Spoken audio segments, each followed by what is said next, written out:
It's me, I'm Luigi. We're in for a long one. I'm a Luigi. Get used to this. I'm a company of man. Yes.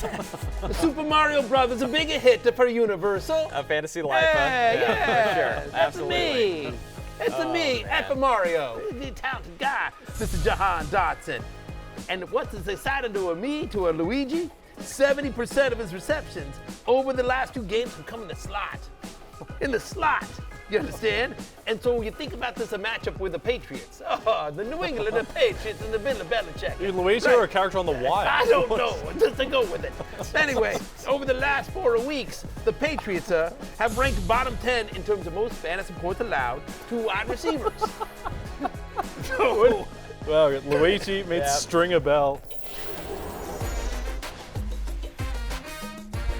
Fantasy Football Happy Hour with Matthew Berry, served by Applebee's. Welcome to the Fantasy Football Happy Hour. Yes, Matthew. I am, listen, it's hard to keep that voice Apologize to going. America. I do. I apologize to America. Listen, if they watch this show, they've already know what they're in for. It's already asked and answered. You know, like, listen, I should apologize to my wife every day, but the truth of the matter is she signed up for this. Yeah. As did you guys. Like, it is what it is. The good news is there's no one watching anymore. So Yeah. Really There's no one left to apologize to. I was really hoping you were going to open with the Luigi voice just to scare everyone that it was day 2. Everybody would be like, but it would probably shut it off. Don't tempt him. Good episode for me to miss right there. Which one of y'all brought up Stringer Bell? That was my name. He sounded like Stringer Bell. Stringer Bell in a Luigi costume, talking about Jahan Dotson. It's been so long since I've watched The Wire. Well, it's still in your brain somewhere. Well, right. No, one of the all-time great shows. Listen, I'll take that as a compliment. Stringer Bell is one of the all-time great characters in television history. So, definitely. But it was me, Luigi. How did Todd Zeal take it? Oh, I don't know. Have you talked to Todd Zeal yet? I have not, but Jerry Blevins, who also does Mets postgame, DM'd me because he's a big fan of the Fantasy Football Happy Hour. So he was watching live. Jerry's great. Was a great reliever for a long, long time. Yeah. And he was like, a lot of Todd. He's DM'd me before. He was like, a lot of Todd Zeal talk on the Happy Hour today, and I was like, yes, there was. Yeah. F Todd Zeal. He stole your envy, rightfully so. He did. And I just want you to know, Todd, like, we're going to get into football here. We got a lot of news with the Raiders and Taylor Heinicke being named the starter and everything with Wednesday, and Lawrence is here. We got a lot to get to. So much to get through. But I just want to say here, directly to Todd Zeal, that I agree with everything Connor has said off air about you. We don't have time to break it all down, but I just want you to know Connor has my full support of every single thing he said about you, Todd Zeal. Todd, don't listen Emmy to thief. this man. You Emmy thief. Last week he was saying he should be in a nursing home, so don't listen to this man. All right, anyways, plenty to get through today. We got way better content than Luigi. We got Keep It Open or Close It Out on CJ Stroud, Jordan Addison, Zack Moss. We got if Trey McBride can keep Eatin Good in Arizona. Some sides and totals we're betting in Week 9. How about moms drinking free today? Shout out to the moms. It is the day after Halloween. Think what about moms did. Moms had to answer all the door. Then they had to deal with their kids coming home, all sugared up and everything like that. Like Halloween is a tough night on the moms, whether they're taking the kids door to door or they're doing what my wife did. I took my daughters out, but my wife stayed back and then had to deal with not just our daughters coming back all sugared up, but of course then what they did is they piled all the candy, and so there's candy all over our floor, and of course then they get tired and they and now you're picking up Jolly Ranchers out of the carpet. And anyway, it's a disaster. So moms drink free. Today is your day. I was stunned by how many people steal candy. Because, a lot of people, they leave the candy in a bowl out the front when they go trick-or-treating. Yeah. So I got the ring light on the camera. I'm just watching these kids just do laps, just tipping it into a bag. It's like, bro, the candy costs $11. Like, if you need the $11, that's unbelievable. It's the worst criminal enterprise I've ever seen. Here's what I want you to do. Yeah.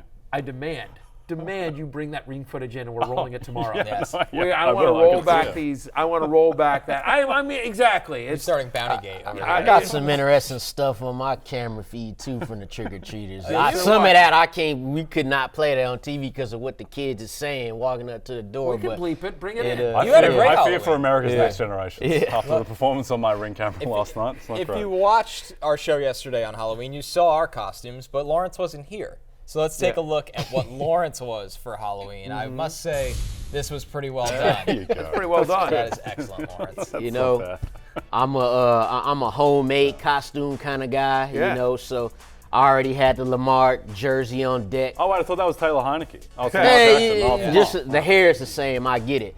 You know, just got out the old shoulder pads, some old football pants. You know, just I'm dressing up like Lamar Jackson, but I'm really just trying to show people like, hey, if any NFL team out here, you know, you need a guy, Jets, Giants, Falcons, Commanders, you know, one of them type of teams, I'm here for you. I once had to try get open on a seam route against Lawrence. I didn't get open. So, yeah. Lawrence can play. People don't realize Lawrence played college It depends ball. who. It depends on who now. Yeah. Like the age of the opponent, all I that stuff understand. matter Okay. now. I understand. Like, you can play for the XFL.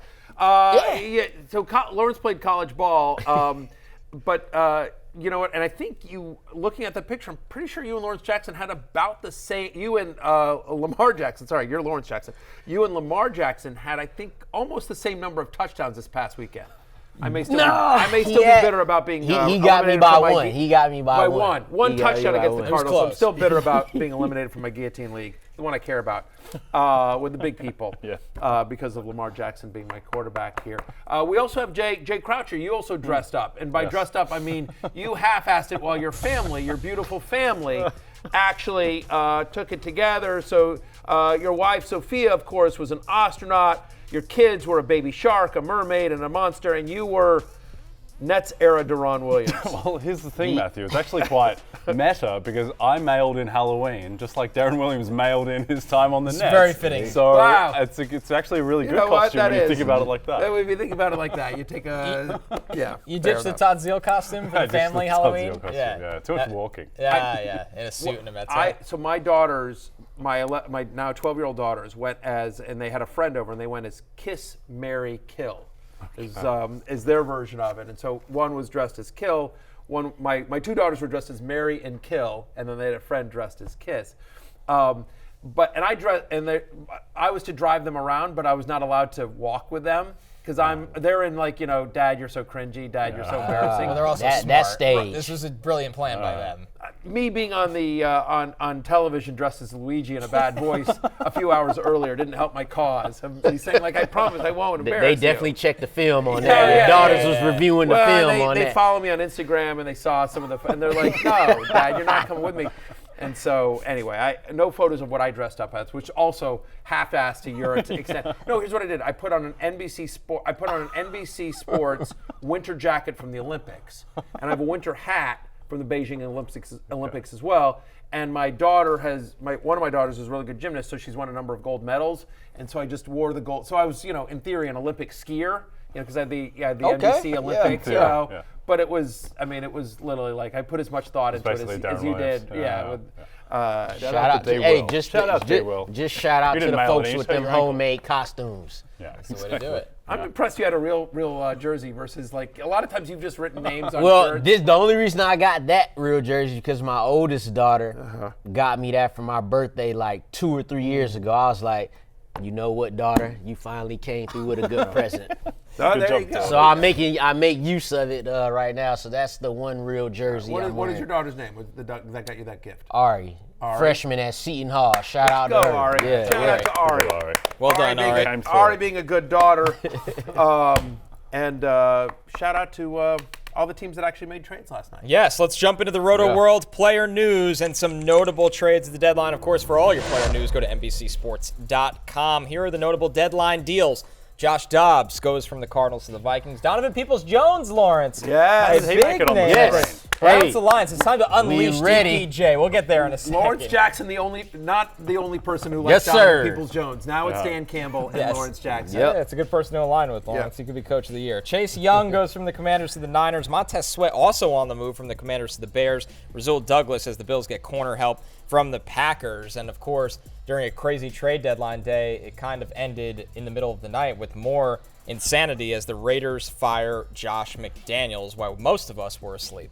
What an epic news drop. Right. Well, I mean, like right, exactly. News dump. Like they fire not only McDaniels, but their general manager and their offense coordinator. So complete clean house. Lots to get to.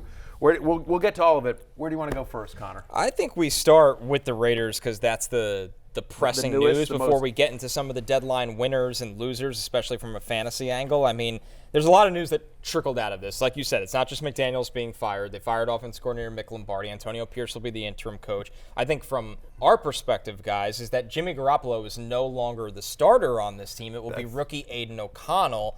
For a roster, Jay, that has Devontae Adams, Jakobi Meyers, Josh Jacobs, like this offense still matters a lot in the fantasy universe, and now it's under the control of a day 3 rookie. Yeah, and a few people have asked me, like, what does this do to the line? Like, is Aiden O'Connell better than Jimmy Garoppolo? And really what it comes down to is Aiden O'Connell's better than the Jimmy Garoppolo that we saw in Detroit, because everyone's better than that Jimmy, but Aiden O'Connell is still an unproven rookie who didn't show much in his first start. Showed a little bit, wasn't terrible, but he's not what Jimmy Garoppolo was hoped to be, or the Jimmy last year, or the Jimmy that could come back, or even the Jimmy from the first couple weeks of the season, as NFL Network reporting that the Raiders are expected to start rookie Aiden O'Connell this week going forward, Jimmy G off the bench. There is some injury guarantee stuff as well with Jimmy, where I think we've probably seen the last of him in Vegas. And so, look, the offense is just heaved up to Jakobi Meyers and Devontae Adams. Can Aiden O'Connell do that? Probably. But I do think it is a downgrade overall for their outlook going forward. Yeah, and I think this is more so of if this is what Jimmy's going to give us, then we might as well see what we got for real in this rookie quarterback. If Jimmy had come out the first few weeks before he got hurt and he was just, playing at a high level, higher than he ever played in San Francisco, I don't think this game against Detroit would have mattered as much. We'd just put it to the side as an anomaly. But since those primetime games will do you in as fans, coaches, whatever. When that's put on display, you got to just take a seat back and just say, hey, well, we might as well get a rookie a shot now.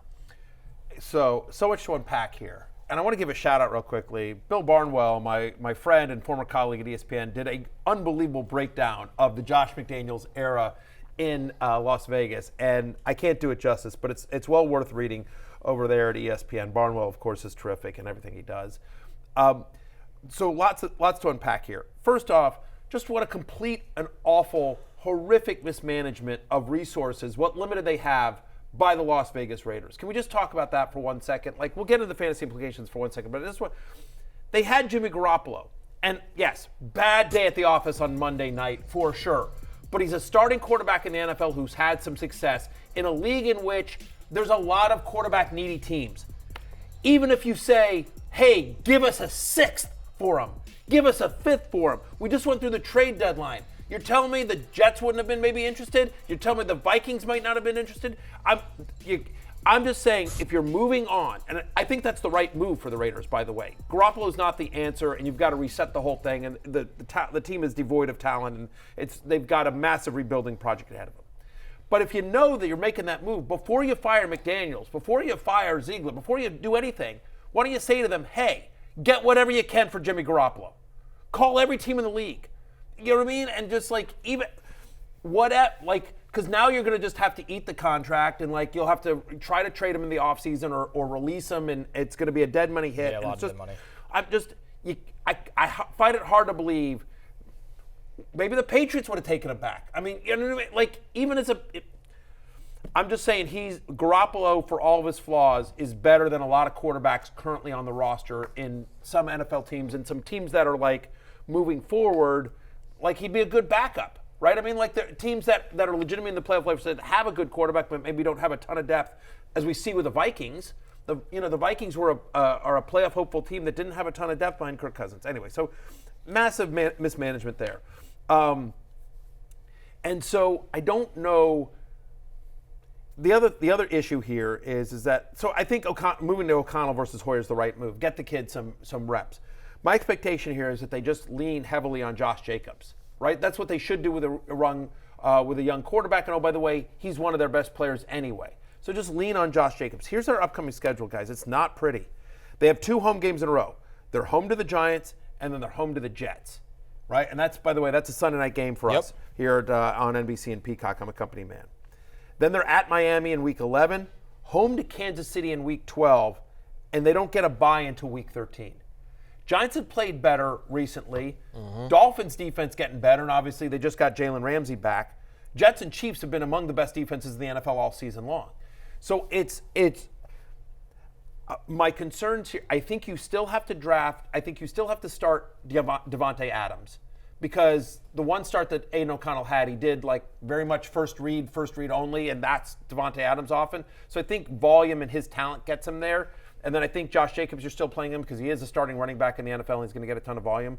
Makes me super nervous about Jakobi Meyers, who was a Josh McDaniels guy. Yeah. And Myers did not, again, we're dealing with small sample size, but given a tough lineup and the fact that who knows what this offense is going to look like, feels like what we had in Jakobi Meyers, that's a wait and see until you see some success in this new regime and Aiden O'Connell. Probably feel worse about Michael Mayer going forward as well, who had no involvement in the Detroit game, and we'll see. He was trending in the right direction, now trending in the wrong direction. Yeah. Now he's a rookie quarterback. The only positive that you might be able to hang your hat on here with Michael Mayer is if they just say, we're going full youth movement, right? We know Jakobi Meyers isn't part of our offense moving forward, and probably Devontae Adams isn't. My guess is that they, maybe Devontae Adams gets reunited with Aaron Rodgers in the offseason. They trade with the Jets, right? It would not shock me in the slightest. So, because we know Rodgers wants to come back, and we know they're still very close. Devontae wants out. He tried to get a trade a month ago, they said. Yeah. So my point is that Mayer is one of the few young pieces they have under contract for a while that's going to be there for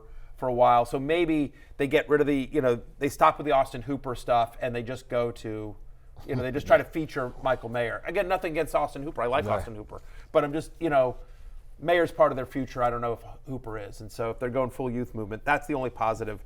But again, you're not starting Mayer until we see it on the field. Yeah. All right, so we got some other news, of course. Taylor Heinicke will officially start for the Falcons. We will have Taylor Heinicke against... You're not allowed to clap. You Clap stop it that, up. Lawrence Jackson. You're Clap not allowed. it up. The rest of us can clap. I've been told y'all. No, you're a Desmond Ritter supporter. You're a Desmond Ritter stan. You don't get to come on the Taylor Heinicke bandwagon. Not my Taylor Heinicke. No. You got the bandwagon. Thank you. You got that. You're not allowed. No, I'm you're gonna not watch allowed from- on. I'm gonna watch You from can the wave as sideline. we drive by you. I'm just saying. I'm gonna watch from the sidelines as Taylor Heinicke goes in there and lights up the Vikings and then the Cardinals next week. He's gonna do it. All jokes aside, Lawrence, because I know this is your team. What are your thoughts here? Yeah, so it's this simple. Desmond Ritter's turning the ball over too much. And I don't even think it's the interceptions that bothered him, right? It's these fumbles. He fumbled 3 times against Tampa Bay. They still won the game. But the game shouldn't have been that close. He fumbled going into the end zone against the Commanders. Same deal. This time it was the ill-advised interception. So when you have all those and you win some, you lose some, but then Taylor Heinicke comes in the game, they didn't come back and get the win, but he threw for 178 yards in the half. Now, we've seen that Desmond Ritter could throw for 300 yards in a game. That's all fine and well. We've seen that he could make Kyle Pitts and Drake London fantasy relevant, but in real football, you can't turn the ball over like that. And I'll tell you this, too, about Ritter. The reason I wanted him to have a chance to play because from what I saw from him in college and in his first 4 starts, he didn't play scared. Yeah. He's lost a little some of that, and you could see it in the Tennessee Titan game, a game they should have won. So I think he lost a little confidence. Then you couple that with the boost of Taylor Heinicke. It's a move that has to be made. I feel like Arthur Smith don't even want to do it, but he knows he has to. He's stubborn enough to start Desmond Ridder this game, but it's like, man, after what he did, you have to play him. The locker room. Yeah, Yes. I think it's good That's news. the key. I think it's good news for everyone in Atlanta just because it's different and it's change. And what was happening wasn't working. They had a very inefficient offense, wasn't working across the board. And now they just have someone who's different, someone who has a track record of not good play, but at least competent enough play where I think he can support Kyle Pitts and Drake London when Drake London gets healthy. I think it's good for Bijan Robinson. Sneaky thing. Bijan Robinson played 50 of 68 snaps against the Titans. Tyler Algier only played 15. Cordell Patterson played 12, I think. Like, that is a great sign for Bijan going forward. I think he will benefit from having a quarterback who's more willing to kind of space the floor and throw downfield. So I think it's trending up for the Falcons, who, by the way, have one of the 2 easiest schedules remaining in the NFL. That's the thing. Taylor Heinicke has flaws, but he will be aggressive. He will push the ball down the field. I think this is good for us. I think this is exciting news if you have Drake London, and we'll see how he deals with the groin injury. We're tracking that. I don't think he's going to practice today. Hopefully he plays. But it's good news for Kyle Pitts. Bijan Robinson is more involved in their passing game, certainly a lot more than Algier or Patterson. So I think this is good news for the Falcons skill players that you care about. Heinicke gets you about what you get yardage-wise with the legs that Ridder does. Like, he'll get you 20 yards, on the ground a game. He'll have a turnover or 2, but he's aggressive, and I think that's exciting. The other thing, and you mentioned this, Connor, you hinted at it too, like, if Arthur Smith didn't make this move, I think he loses the locker room, because I will tell you, especially as someone who's a Heinicke fan and knows him obviously from his days in Washington, people love him. Like, he is a locker room guy, and like he doesn't have the most physical skills, but he's a kid that gets the most out of what God has given him.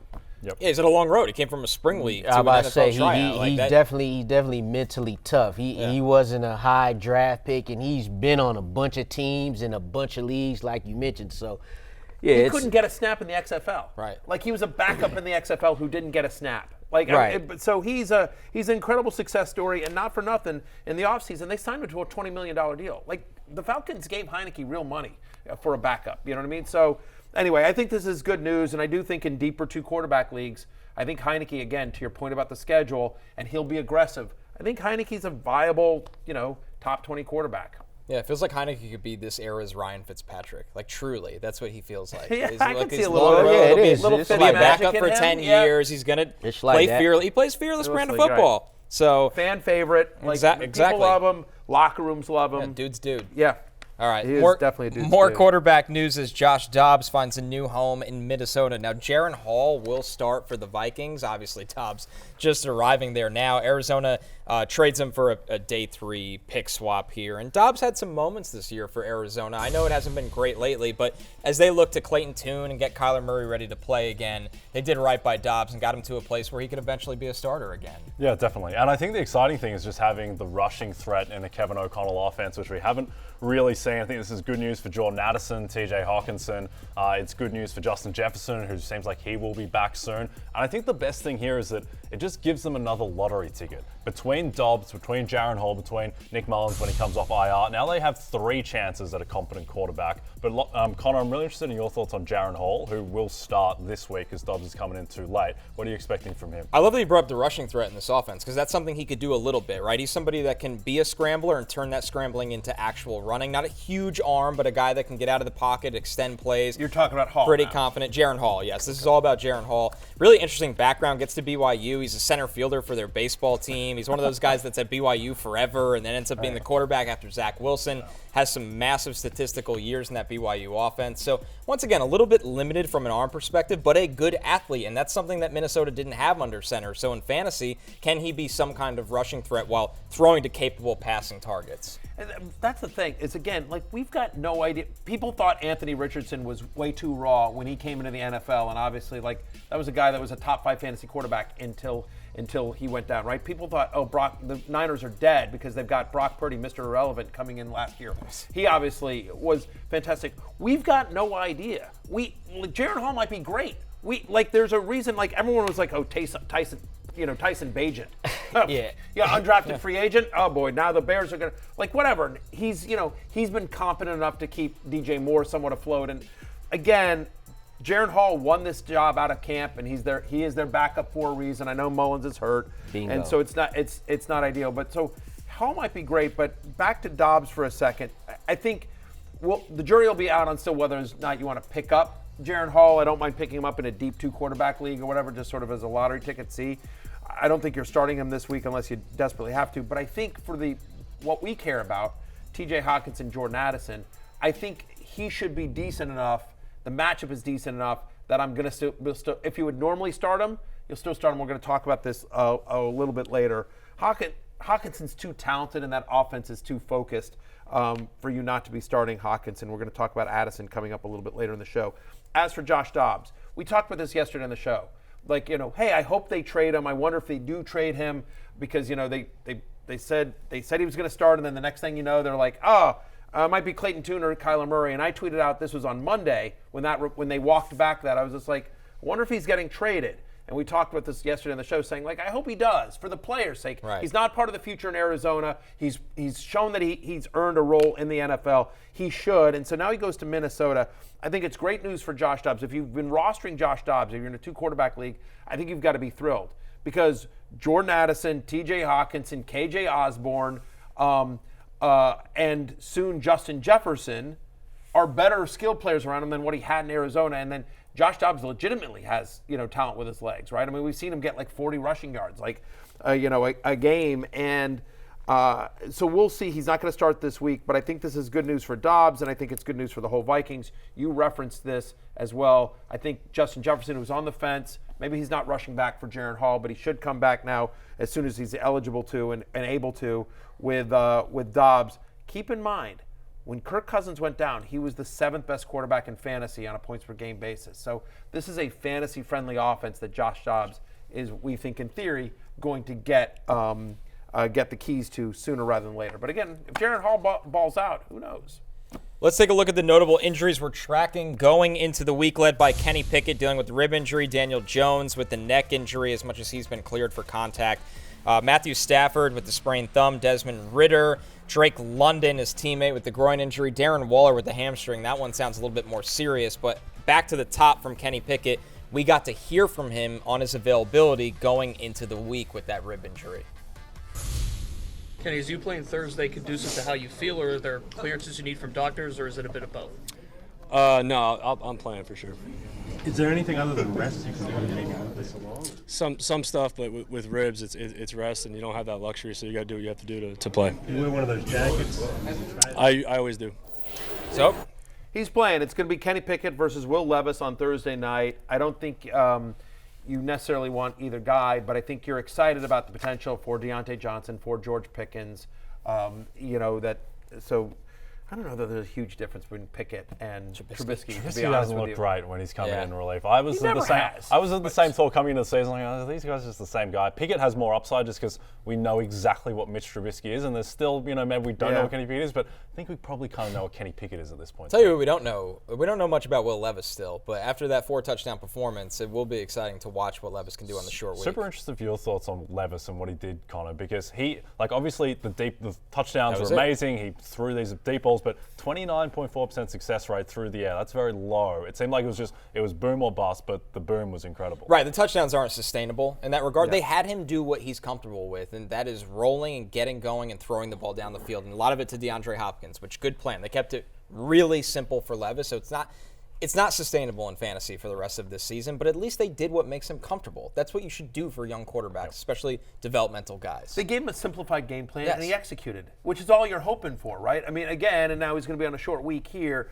But I thought I saw some nice things. I saw some plays where he went through his progressions, and like he had some nice touch on his passes as well. And I would say, again, for people that have invested in DeAndre Hopkins, again, he only had four targets. Like, I mean, let's not get crazy here. He still, he didn't play a ton of snaps. Like, DeAndre Hopkins isn't back to being top 10 DeAndre Hopkins, but DeAndre Hopkins is back being like, oh, I can use him. Whereas previous couple of weeks you're like, this guy isn't even a top 30 fantasy wide receiver, and I think now he's back in that conversation. So a little bit of a fluky game, but still, I think Levis showed enough promise that you're excited about the future of the Titans offense. It'll be a little tougher this week with that Pittsburgh front seven.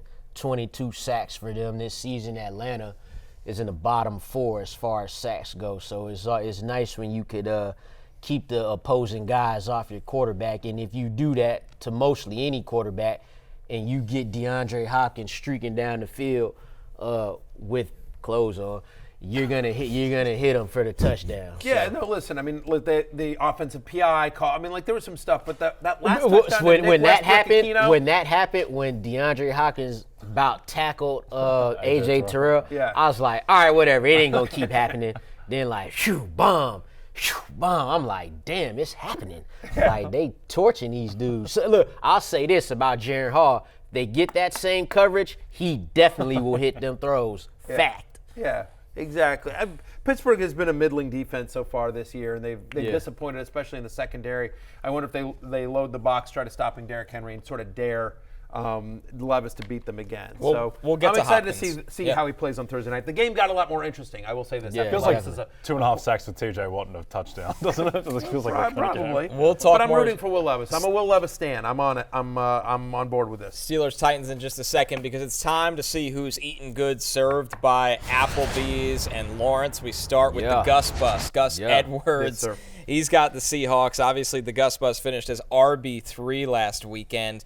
I don't think it's fair to ask, can Gus Edwards be 29 to 30 points, but can he be an RB1 in this Ravens offense? He could definitely be 20 points. Again, as long as he gets that touchdown, he's good. And one thing you know about this Ravens offense, they're gonna get by the goal line, and they're probably not gonna run with Lamar. Even though him and Lamar both have 5 rushing TDs this season, now Gus Edwards gets to go against Seattle, who's given up 6 rushing TDs to running backs this season. That's tied for 7th worst in the league. And look at it again. Gus Edwards' touchdowns this season are from 1 yard out, 2 yard out, 1 yard out, 7 yards, and 1. So if you get there, it's going to the Gus Bus. And it's important that he does get there because here's the thing. In games this year which he doesn't score a touchdown, Gus Edwards is averaging 5.7 fantasy points per game. He doesn't really give you much in the passing game. I know he had the 80-yard reception, but I mean, generally speaking, he's not really involved in the passing game, and so he really needs a touchdown to pay off. Having said that, since week 4, he's averaging over 16 touches a game. It's a good offense. He more likely than not will get into the end zone. So I'm at running back 20 this week. I think he's a low-end RB2, high-end flex. He is a little bit more touchdown dependent than you would like, but there's a lot of running backs you could say that about as well. There aren't that many guys that have significant passing game work.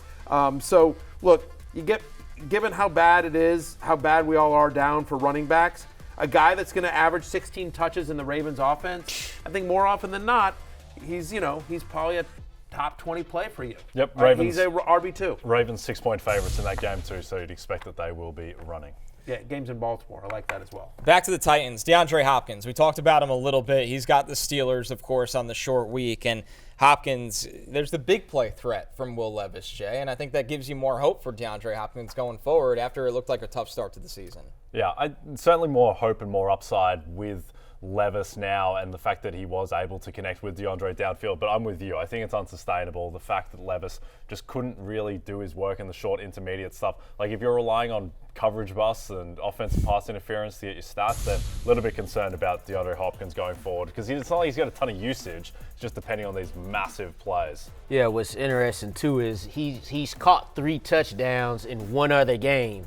That was 6 years ago in Deshaun Watson's rookie year, and it was his 4th start. And he also did that. He caught those 3 touchdowns on 4 receptions as well. He does get Pittsburgh, who is the 4th worst against wide receivers. But like I mentioned earlier, Pittsburgh will present a different problem for them up front with T.J. Watt, Ali Highsmith, and those guys. So, but Ridley went for 83 yards against Pittsburgh last week. That was his best game in a while.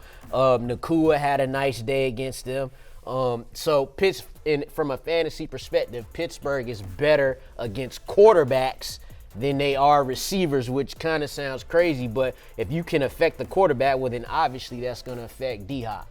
He had a 22% target share last week. Again, like he caught 4 passes, 3 of them went for touchdowns. But he only caught 4 passes. And again, maybe he doesn't get away with offensive pass interference on every play. So I'm at wide receiver 21. I think it's a decent matchup. I think obviously he's the best weapon they have in the passing game. When you're a young quarterback like Will Levis, especially on a short week, you're like, hey, that worked out well for me. Right. I'm going to go back to the well. And Hopkins, again, we're not expecting 3 touchdowns again, but could he get deep for 1? Sure, they're going to take a couple of those shots. Yeah. Hopkins is still one of the best 50-50 wide receivers in the NFL. Like, throw it up and give him a chance to come down with it, and Hop, more often than not, is coming down with it. So I think they'll do that. Minkah Fitzpatrick hurt as well, which would enliven the chance of a deep touchdown. Our final one here, Matthew. Trey McBride. He's got the Browns this week, but Trey McBride coming off a weekend where he finishes as tight end 1. Zach Ertz goes down. We know the amount of tight end targets that were present in this Arizona offense for McBride. And that's the point, right? The Cardinals this year, 2nd in tight end target share this season. This offense is predicated on getting the ball to the tight end, whether it's Zach Ertz or Trey McBride or both of them. And now, because Ertz is hurt, it is going to be McBride. 9 of his 10 targets in Week 8 came from the slot. Why does that matter?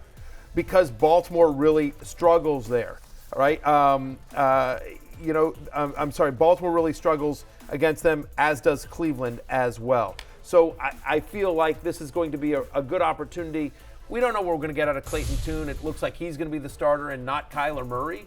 But when you're a young quarterback, what do we look for? We look for your best guy, look for your outlet. You know, it's a cliche, but cliches are cliches because they're true.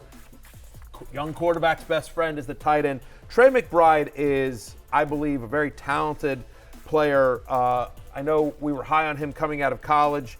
Connor as well. For people who are unfamiliar with him. Oh, loved him. Yeah, 2 years ago, I mean, he was my top tight end in the draft, and he was somebody that in his offense in Colorado State, he was the offense. Like Trey McBride, it's so rare for a tight end in college to be the number 1 guy in an offense. They just don't do that at the college level. He was that guy at college, so he comes into the NFL, unlike most tight ends, where he could be treated as the number 1 pass catcher, and he's finally getting elevated to be that chance. Obviously, Cardinals are playing for next year. They're going to a youth movement, you know. So Trey McBride, who's my tight end 9 this week, I am as a tight end 1 this week, Jay. I feel like he should continue to eat good in the neighborhood. I got him inside the top 10 this week as well. Just like with a new quarterback, it's like you got to find new chemistry. And like you said, at the tight end position, doesn't matter who they play, doesn't matter who the quarterback is, find that guy who's getting open, who you were already increasing his snaps anyway. All right, the appetizer for fantasy football pregame on Sunday morning at 11 a.m. with Matthew J. Lawrence and Michael Smith is Big Ten Saturday night. Watch number 3, Michigan continues their quest for an undefeated season when they host Purdue. Coverage begins at 7 p.m. Eastern, only on NBC and Peacock. We're taking our first break. When we're back, are we starting or sitting Jordan Addison, Jerome Ford, and CJ Stroud this week? Those answers next on Keep It Open or Close It Out. You know what's fun watching the game is trying to pick out which plays they stole. That's a fun game to play as you're watching the game on NBC. It's that time of the week, Jay. I know you got a long shot in one of those suit coat pockets. What do you got for us? I do, Connor. It's in the Offensive Rookie of the Year market. I'm taking Bryce Young at 55-1. He's quietly turned the corner lately. CJ Stroud starting to show some chinks in the armor, so I think that Bryce Young, even though he is coming from pretty far back, I think that he can catch him. Keep it open or close it out. Our version at the bar of start, sit, and Jay. We start with C.J. Stroud because he's got the Bucks and he comes in as QB 11 for Barry this week. How do you see Stroud? It almost sounds like a disease. He's got the Bucks. Like it's almost like he's got scabies. You know what I mean? Like it sounds like something bad. That kind of vibes with the Bucks overall kind of vibe this year of kind of being a don't little, touch me, you got the Bucks. Yeah, you got the Bucks. Exactly. I don't want the Bucks. You should quarantine. You got the Bucks. Well, yeah, hopefully this sickness can get him right because he didn't look right last week, Connor. I think it's a red flag that he went 16-24 against the Panthers off of a bye, and they couldn't really get anything done. I think he was dependent on a lot of big plays earlier in the season. Look, not putting the line through C.J. Stroud or anything. I think he'll be good going forward, but have you seen anything, Connor, in his play that you think that he's trending in the wrong way? That's just kind of some rookie woes, right? He just can't. I feel like he came out so fast the first month of the season or so, and teams are going to adjust to you. They're going to take away what you're comfortable with. I think this is a team most notably that struggles to run the football, and that's going to make life even harder on a young quarterback as well. So I think ultimately it's just adjustments towards C.J. Stroud. I agree with you, Jay. Long-term, he'll be fine, but the being fantasy viable is where it kind of changes because now 3 straight games under 15 fantasy points. Yeah, I'm going to keep this open on him. The NFL's week to week. Bryce Young and the Panthers was going to get their first win at some point. He's got Tampa Bay. That's a bottom 5 pass defense. So I got him at quarterback 11 this week. We keeping it open and feeling good about it. I have him at 11 as well. I'm with you. We're keeping it open on C.J. Stroud. All right, Barry, how about Zack Moss against the Panthers? He comes in as RB21 for you. Listen, since Jonathan Taylor's extension, Zack Moss has remained a thing in this offense. He's the 4th best quarterback in fantasy in total points this year. Zack Moss is a top 5 fantasy quarterback. As we sit here in the year of our Lord 2023, Week 9, he is a top 5 fantasy running back through the first half of the season. He's got the most rushing yards in the NFL since Week 2. Since Week 2, Zack Moss has the most rushing yards in the NFL, and since Jonathan Taylor returned, he's averaging, as you mentioned, over 18 fantasy points per game. Panthers have the 30th ranked run defense since Week 5, and so I get it. They shut down the Texans' run game last week. I think that's more about the Texans' ineptitude at running the ball and less about that the Carolina Panthers have suddenly, became this great run defense. It doesn't matter who's under center. It doesn't matter. One way or the other, Zack Moss is getting him. I'm at running back 21. I'm keeping it open. I have Jonathan Taylor ranked higher, but still, this is a team that wants to run the ball and has, whether it's Richardson or Minshew under center. Give me Zack Moss as a high-end flex, low-end RB2 this week. I'm keeping it open on the underrated, perennially underrated, Zack Moss. Yeah, I think as well maybe some concern around Jonathan Taylor's health after his usage in the second half against the Saints. Also, the Colts will probably want to hide Gardner Minshew as much as they can, given his infatuation with turning the ball over. And lastly, the Colts are 2.5-point favorites. That's trending towards 3, so you'd expect that they will be in a game script where they can run. Lawrence, another running back in Jerome Ford, who we know has been a little bit banged up, but the snap usage last week still has to concern you. A season-low 31% of snaps in Week 8. Kareem Hunt and Pierre Strong are also involved in this backfield. He's got the Cardinals this week, but he comes in as RB30 for Barry. Where do you have Ford? I got him at 31, and you like the matchup, but you don't love the. We have problems with 2-man running back committees. This one is 3-man committee, which, like you said, Pierre Strong, 31% of the snaps. What's more concerning is that 7 of Jerome Ford's 10 touches came in the fourth quarter. So that worries me. That worries me a lot, actually. Kareem Hunt's been the guy who's 2 weeks in a row, 15 touches, around 70 yards and a touchdown. Kareem Hunt was mad that he didn't get a chance to, help win the game at the end. All of a sudden, they went to Jerome Ford. But right now, still with P.J. Walker under center, they're going with a 3-man committee, so I got to keep it closed this week.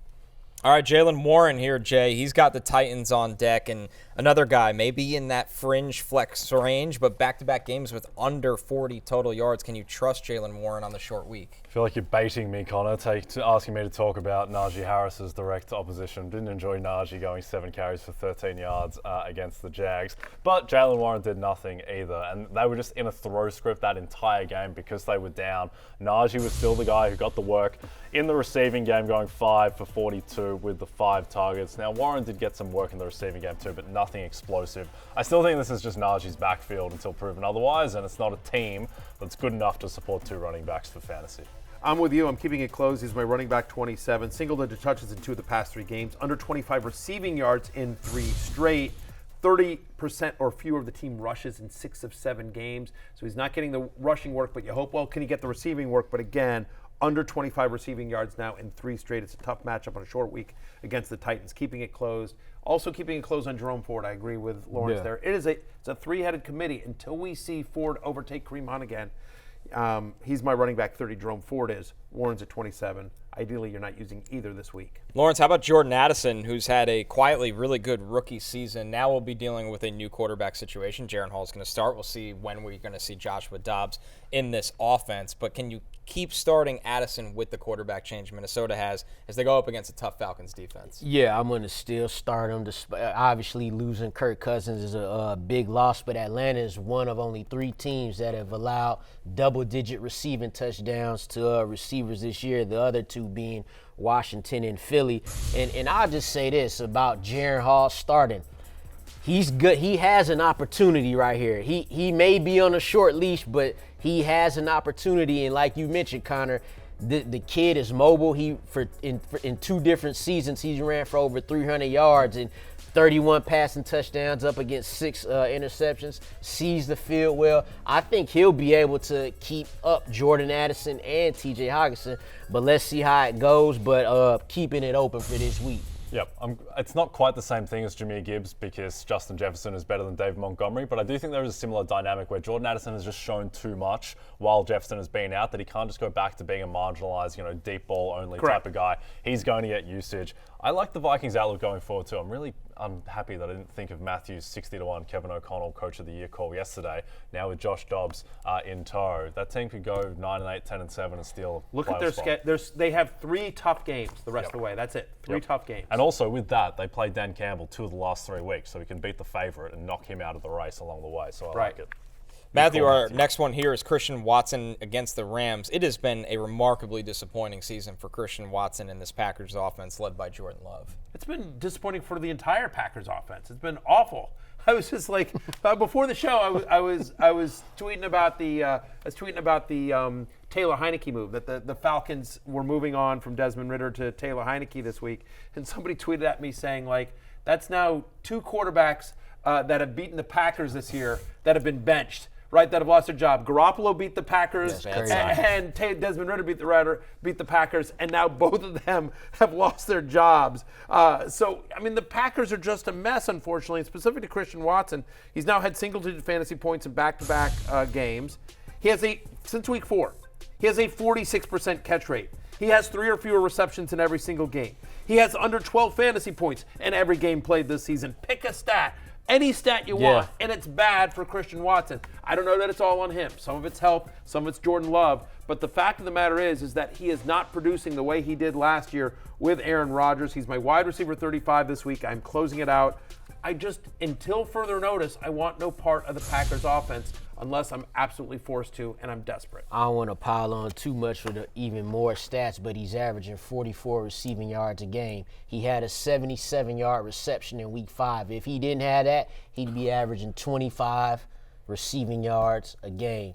That's scary for a deep ball threat. So, got to close it out this week, man. Packers, get it together, man. Such a nothing team at the moment, the Packers. Man, it's disappointing. Yeah. Jay, we talked a lot about the Raiders as a whole at the top of the show, but Jakobi Meyers is on our Keep It Open or Close It Out because before this meltdown on Monday night, Jakobi Meyers has been a great, especially PPR, wide receiver in fantasy. Can you trust him with the move to Aiden O'Connell and everything that's changed with this coaching staff overnight? Yeah, trust is a strong term, Connor. I wouldn't quite go that far, but I would to play him. Keep it open reluctantly on Jakobi Meyers. He did have 13 targets on Sunday Night Football against the Bears. This offense is now just 2 guys. It's Devontae Adams and Jakobi Meyers in the passing game. Also think that the game against the Giants will just be more of like a normal game. The Detroit game was so weird. They couldn't do anything on offense. Jimmy wasn't right. Outside of that one drive where Josh Jacobs just kind of flashed back for a year and just dominated on the ground, they had nothing. So I do think that Myers in a normal game and even a normal offense with a functioning quarterback, I think that he will just through volume alone provide value. I'll just tell you, I'm being perfectly honest here. Okay, I had him as a keep it open. We were doing our pre-show prep last night and early this morning. I had him as a keep it open, right? That I was still going to go with it. I'm at wide receiver 26. I was like, prior to week 8, he'd had at least 17 fantasy points in 3 straight games. How bad could Garoppolo be another week as well? But now that Garoppolo's been benched and that Josh McDaniels, who obviously brought over Jakobi Meyers from New England where they played together, or you know what I mean, where he coached him, I'm nervous about him. So I'm looking this up right now. I want to make sure I get the exact right stats here. But Jakobi Meyers in week 4. So Jakobi Meyers was week 4, right? That was the game O'Connell started against the Chargers. Yeah, exactly. How do I? He had like 33 yards that week. Yeah, exactly. Just nothing. He was. It's not coming up on my phone. I have stupid internet. That's right. It's good television. I know why it was. Because I was misspelling it. I was spelling Jakobi J-O-K instead of J-A-K.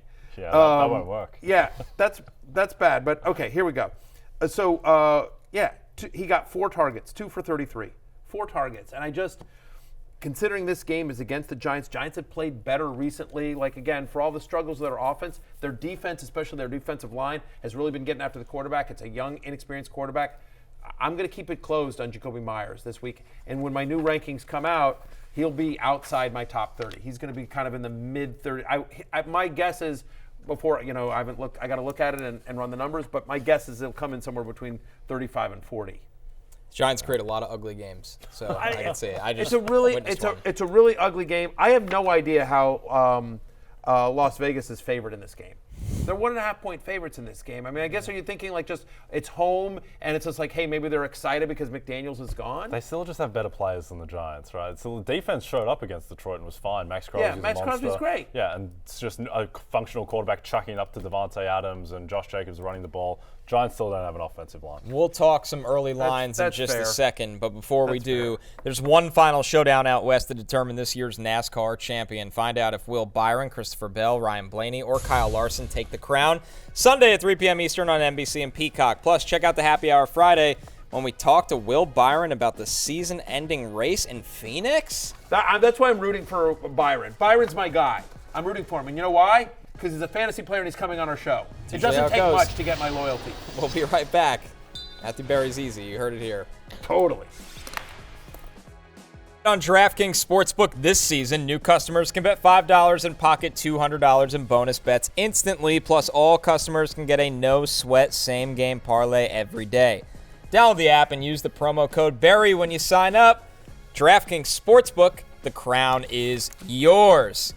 Time for a little early line alert, courtesy of our friends at DraftKings. Jay, what do you got your eye on this week? Looking at the total, Connor, and Cowboys-Eagles, it's 46 at the moment. I think that's a little bit low. I don't think the Cowboys can run the ball. I don't really understand why they can't, but they can't. They can throw the ball, though. Dak coming off 2 excellent performances, and you can beat the Eagles through the air. I also think Jalen Hurts cannot run at the moment. He had 4 carries for 6 rushing yards last game, favoring his knee, limping to the line of scrimmage. I think that actually helps the total because less Jalen Hurts rushing, less Eagles rushing in general means more throwing the ball, less clocks moving. So I think that this is going to be a shootout and it'll go over. What about you, Lawrence? Yeah, I'm looking at this Chiefs-Dolphins. Now, you think offense. The Chiefs have a top 5 defense. The Dolphins have gotten back Jalen Ramsey. They're getting back Xavier Howard. They'll also get back Javon Holland. I don't know who I'm picking to win this game yet, but I might just pick that under on this one there in